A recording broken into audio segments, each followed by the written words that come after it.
బట్టతలతో బాధపడుతున్నారా? ఆధునితనమైన పద్ధతిలో hair transplantation చేయబడును. Face clinic, Hyderabad. నమస్కారం. క్రోధినామ సంవత్సర ఉగాది శుభాకాంక్షలు. మనతో ఈ రోజు అనంతలక్ష్మి గారు ఉన్నారు. నమస్తే అమ్మా. నమస్కారం తల్లి. ఉగాది శుభాకాంక్షలు. మీకు కూడానమ్మా, మీకు, మీ సిబ్బందికి, ప్రేక్షకులకి అందరికీ కూడా క్రోధినామ ఉగాది శుభాకాంక్షలు. తెలుగువారి సంవత్సరాది ఉగాది కదమ్మా. మరి ఈ ఉగాది విశిష్టత ఏంటి? పంచాంగ శ్రవణం విశిష్టత ఏంటి? అసలు ఈ రోజే ఉగాది పచ్చడిని చేసుకొని ఎందుకు మనందరం తీసుకుంటాం? లాంటి ప్రశ్నలకు మీ ద్వారా సమాధానం. తప్పనిసరిగానమ్మా. కాలాన్ని భగవత్ స్వరూపంగా ఆరాధించటం భారతీయులకి అలవాటమ్మా. ఇది నేను ఎప్పుడూ చెప్పే మాటే, కొత్తగా ఏం చెప్పట్లా. కాలాన్ని ఆరాధించటం అంటే గడియారాన్ని పూజిస్తే అయిపోతుందా? మరి కాదు కదా. అంటే కాలానుగుణంగా మన జీవితాన్ని మలచుకుంటూ, దానికి తగినట్టుగా ఉంటూ, కాలంలో వచ్చే మార్పులను అనుసరించి ప్రకృతితో మనని మనం అనుసంధానం చేసుకుంటూ ఆరోగ్యంగా ఉండడానికి చేసేటటువంటి ప్రయత్నమే కాలాన్ని ఆరాధించడం. దరిదాపుల్లో మన పండగలన్నీ కూడా అదే విధంగా ఉంటాయి. అందులో ఇప్పుడు మనం ఉగాది అని మనం మొదలు పెట్టుకుంటున్నాం. ఉగాది అంటే ఏమిటి అంటే, దానికి యుగాది మారి ఉగాది అయింది అంటారు. నిజానికి అట్లా ఏది చాలా తక్కువ. పోనీ యుగాది అనుకున్నా, యుగాలు ప్రారంభమైనటువంటి మొదటి రోజు అని అర్థం చెప్పారు. కానీ దానికన్నా ఉగాది అన్నదే సరైన పదం అని చెప్పుకుంటారు. ఉ అంటే నక్షత్రం, గా అంటే గమనం, ఉగా ఆది నక్షత్ర గమనాన్ని లెక్కించటం మొదలుపెట్టినటువంటి సమయం. ఎందుకు అంటే లెక్క కట్టడం మనిషికి బాగా అలవాటు. ప్రతిదాన్ని లెక్కలేస్తాం, లెక్కలేస్తూ సమయాన్ని కూడా పరిగణనలోకి తీసుకుంటూ ఉంటాం. అట్లా ఉన్నప్పుడు కాలాన్ని ఇలా లెక్క కట్టడానికి ఉపయోగించుకున్నటువంటివి ఏదైతే ఏముంది అంటే, కాలాన్ని మనం ఎక్కడ లెక్క పెట్టడం మొదలు పెడితే దానికన్నా ముందు ఆగిపోతుంది. వర్తులాకారంలో ఉంటుంది కాలగమనం. ఆదివారంతో వారం మొదలైతే శనివారంతో పూర్తయి మళ్ళీ ఆదివారంతో మొదలు. ఒకవేళ నేను శనివారంతో మొదలు పెడతానన్నారు అనుకోండి, అప్పుడు శుక్రవారం చివర శనివారం మొదలు. ఎక్కడ మొదలు పెట్టినా అంతకుముందు దాంతో పూర్తయి వర్తులాకారంగా వస్తూ ఉంటుంది. అట్లా వచ్చే చోట ఎక్కడి నుంచి మొదలు పెడతాము అంటే, మన వాళ్ళు కొంత శాస్త్రీయంగా ఆలోచించారు. భారతదేశంలో ఉన్నటువంటి వేద ధర్మం తెలిసినటువంటి ఋషులు కంటికి కనపడేటటువంటి పదార్థానికన్నా దాని వెనకాల ఉన్న యథార్థాన్ని చూసేటటువంటి ప్రయత్నం చేసి, ఎప్పుడు కాలాన్ని పరిగణనలోకి తీసుకొని గణించటం మొదలు పెట్టాలి అన్నది ఆలోచించినప్పుడు, వాళ్ళకి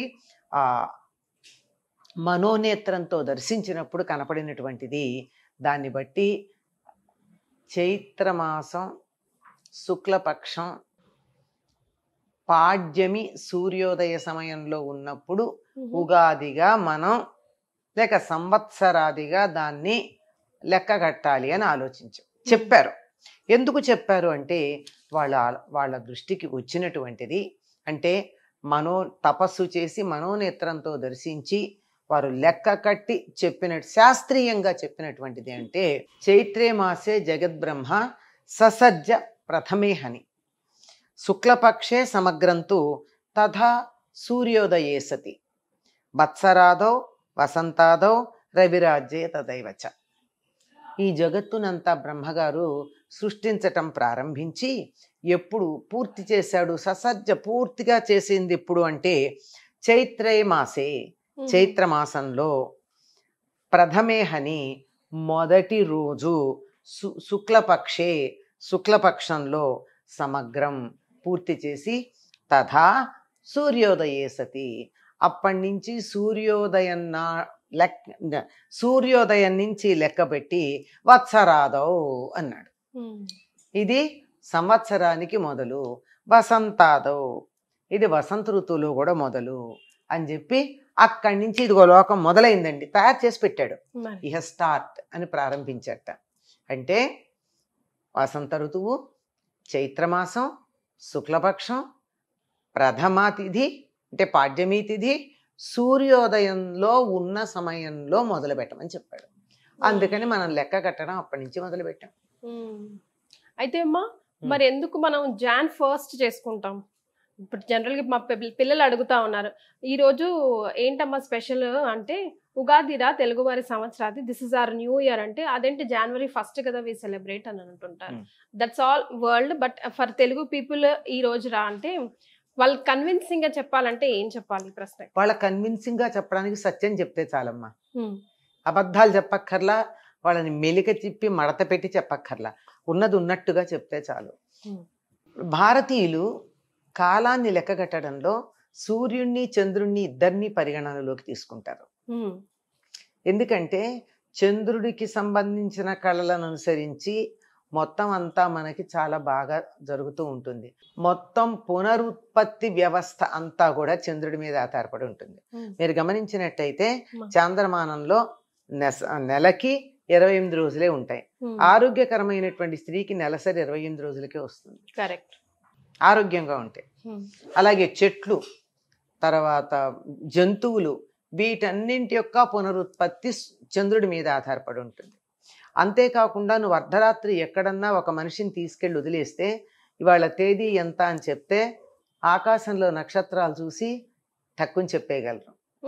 చంద్రుడు ఉన్నటువంటి పద్ధతి, ఆ చంద్రుడికి దగ్గరగా ఉన్న నక్షత్రాలు, ఆ నక్షత్రాల యొక్క సామీప్యం, ఉన్నటువంటి స్థితి, దీన్ని బట్టి సమయం చెప్పేయచ్చు.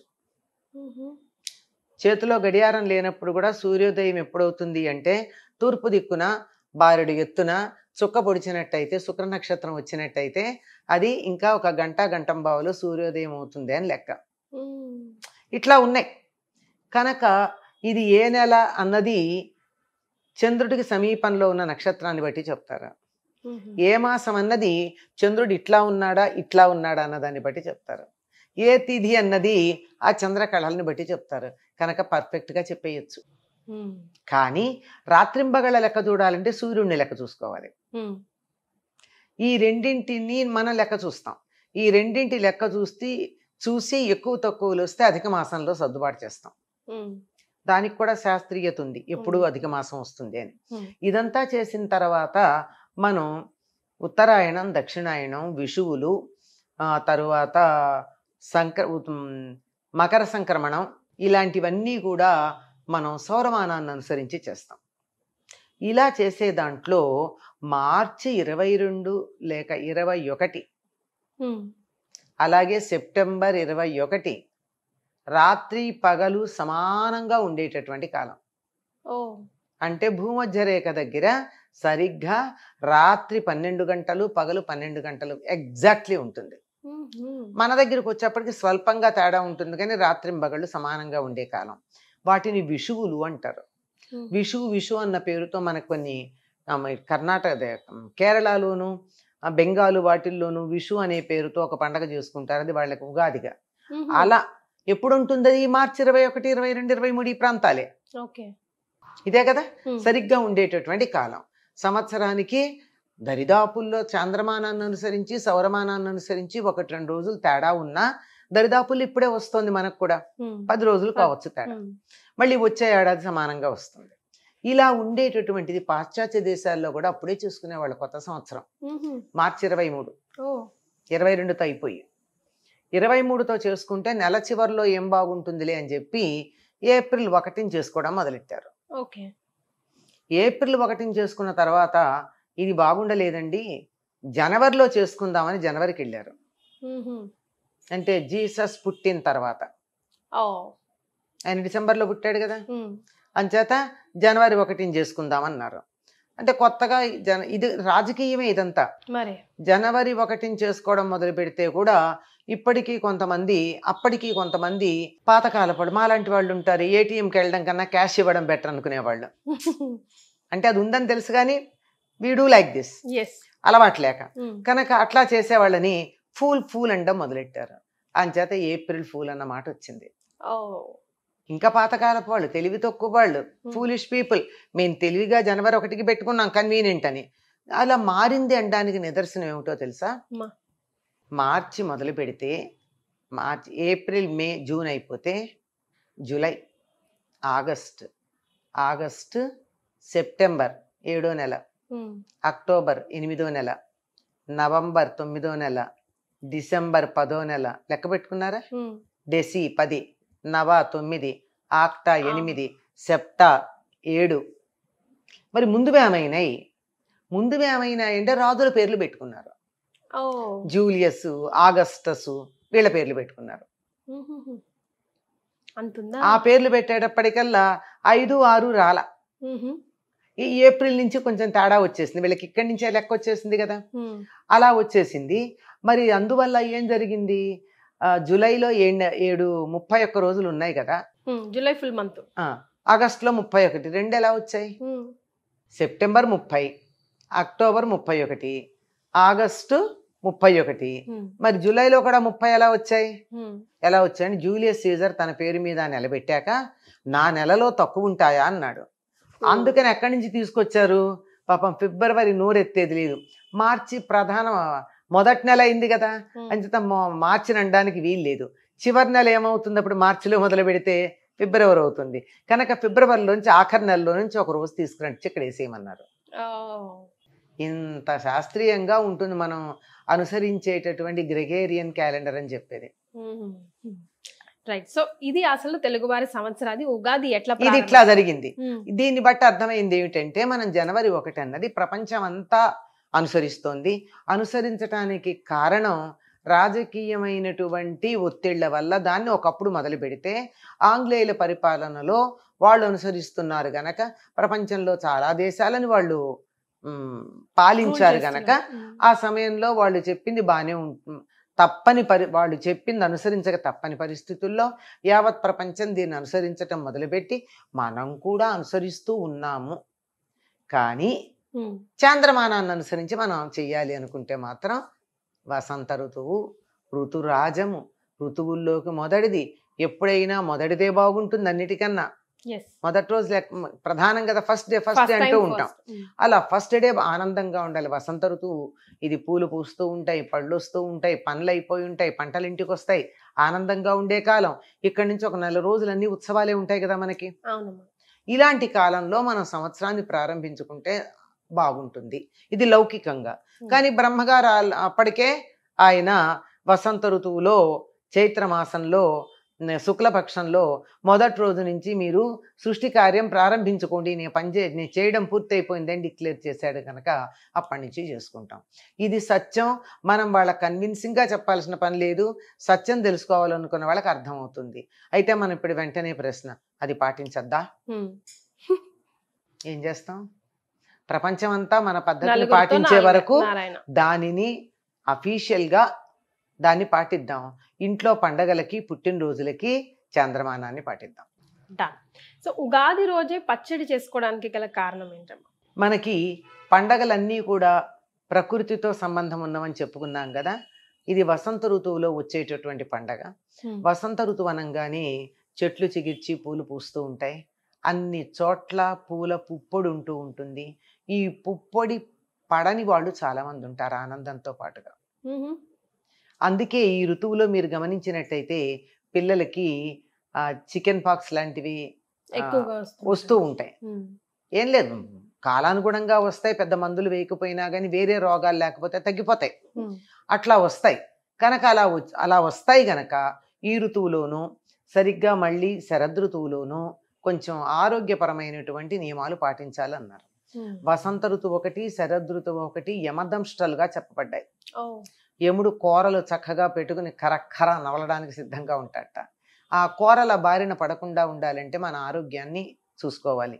ఈ ఆరోగ్యానికి ఈ ఋతువులో వచ్చే రకరకాలైన వ్యాధులు, 1 సంవత్సరం పాటు మనకి ఎటువంటి అనారోగ్యం కలగకుండా ఉండాలి అంటే ఈ ఉగాది నాడు ఒక నియమం పెట్టి, మామూలుగా ఆరోగ్యం చేయమంటే చేయరు గనక నియమాన్ని అనుసరించి పండగ నియమాలు ఇదొకటి గనక మీరు పాటించి తీరాలి అని చెప్పి ఉగాది పచ్చడి చేసుకోమన్నారు. ఈ ఉగాది పచ్చట్లో వేప పువ్వు వేస్తాం మనం. వేప పువ్వు కన్నా ఆయుర్వేదంలో చెప్పింది ఏమిటంటే నింబ పల్లవ భక్షణం. నింబ పల్లవాలంటే వేప చిగుళ్ళు. ఇవాళ అంటే ఉగాది నుండి మొదలుపెట్టి 15 రోజుల పాటు ఉదయమే ఎర్రగా ఉండే వేప చిగుళ్ళు గనక పరగడుపున తిన్నట్టయితే 1 సంవత్సరం పాటు జలుబు, దగ్గు, జ్వరం రావు. మనం అది పాటించలేం. అందుకని కనీసం వేప పువ్వు కూడా ఎక్కువ చేదే ఉండదమ్మా, కొంచెం ఒగరొగరుగా ఉంటుంది, కొద్ది చేదు ఉండనట్టు ఉంటుంది. మనం తాగే కూల్ డ్రింక్స్ కన్నా బాగానే ఉంటుంది, కాఫీల కన్నా బాగానే ఉంటుంది. ఆ వేప పువ్వు వేసుకుని దాంతోపాటు మిగిలిన 5 రుచులు కూడా ఇందులో కలుపుతాం. ఇప్పటిదాకా పంటలు వచ్చినా కొత్తవేవి వాడరమ్మా. ఇప్పటిదాకా మామిడికాయ, మామిడి పింద, సరే పండు సంగతి పక్కన పెట్టండి, వాడరు. కొత్త చింతపండు ఇప్పటిదాకా వాడరు. కొత్త బెల్లం అన్నింటినీ ఇప్పుడు మొదలు పెడతారన్నమాట. కొత్త చింతపండు, కొత్త బెల్లం, మామిడి పింద, తొక్కతో ఉండాలి సుమా. మామిడి పిందలు, వేప పువ్వు, కొద్దిగా సైంధవ లవణం, ఇవన్నీ వేసి షడ్రుచులు షడ్రుచులు అందులో ఉన్నాయి. 6 రుచులు ఉన్నాయి. ఈ 6 రుచులు ఆరోగ్యానికి క్షేమాన్ని కలిగించేటటువంటివి. ఇందులో ఆవు నెయ్యి కూడా వేయమని చెప్తారు ఆరోగ్యానికి. కొంచెం శాస్త్రానికి అది కొంచెం వేయాలి, వేస్తే ఆరోగ్యం. ఆవు నేతితోనే దీన్ని ప్రాసన చేయాలి. ఇలా గనక చేసినట్టయితే ఆరోగ్యంగా ఉంటుంది. ఇక ఇందులో వేసిన మిగిలినవన్నీ కూడా మన ఇష్టానుసారం వేసుకునేది. ఇందులో కారం చెప్పడం మర్చిపోయావు, మిరియాలు, మిరపకాయలు కాదు, మిరియాల పౌడర్. మిరియాలకు ఉన్న లక్షణం ఏమిటంటే మన శరీరంలో వేడి ఉంటే చలవ చేస్తాయి, మన శరీరంలో చలవ ఉంటే వేడి చేస్తాయి, టెంపరేచర్ మెయింటైన్ చేస్తాయి. కనుక మిరియాలు, ఉప్పు, కారానికి మిరియాలు, ఉప్పుకి సైంధవ లవణం, తర్వాత పులుపుకి చింతపండు, చేదుకి మామిడి తురుము కాదమ్మా, మామిడికాయ తొక్కతో ఉన్న ముక్కలు. ఇది వగరుకి సంకేతం, పులుపుకి కాదు. తొక్క ఉండాలి. మామిడికాయ వల్ల వచ్చే అనారోగ్యం ఏదైనా ఉంటే అది మామిడి కాయ యొక్క తొక్క వల్ల పోతాయి. అందుకే ఆవకాయ ఆరోగ్యం అని చెప్పేది. తొక్కతో చేస్తాం. నిమ్మకాయకైనా అంతే, తొక్క తీసుకున్నట్టయితే ఎసిడిటీ లాంటిది రాదు, తొక్కతో తీసుకోవాలి. అందుకే ఊరగాయలన్నీ తొక్కతో చేస్తాం. కనుక ఇవన్నీ 6 రుచులు ఇందులో సరిపోయినాయి. ఈ 6 రుచులు తీసుకోవడం వల్ల ఆరోగ్యంతో పాటుగా మనకుండే మరో లక్షణం ఏమిటంటే దానివల్ల అన్ని రుచులు మంచివేనండి, జీవితంలో ఉండే అన్ని రుచుల్ని మనం అనుభవించాలి, ఆనందించాలి, వాటన్నిటిని ఆస్వాదించాలని చెప్పడానికి కూడా ఇది సంకేతం. చాలా సంతోషం అమ్మా. ఉగాది విశిష్టతతో పాటు ఉగాది పచ్చడి విశిష్టత కూడా తెలియజేశారు. ధన్యవాదాలు. శుభం అమ్మ. అందరికీ మరొక్కసారి క్రోధినామ సంవత్సర ఉగాది శుభాకాంక్షలు. సుమన్ టీవీలో మీ పర్సనల్ అండ్ బిజినెస్ ప్రమోషన్స్ కోసం కింది నెంబర్కి కాంటాక్ట్ చేయండి.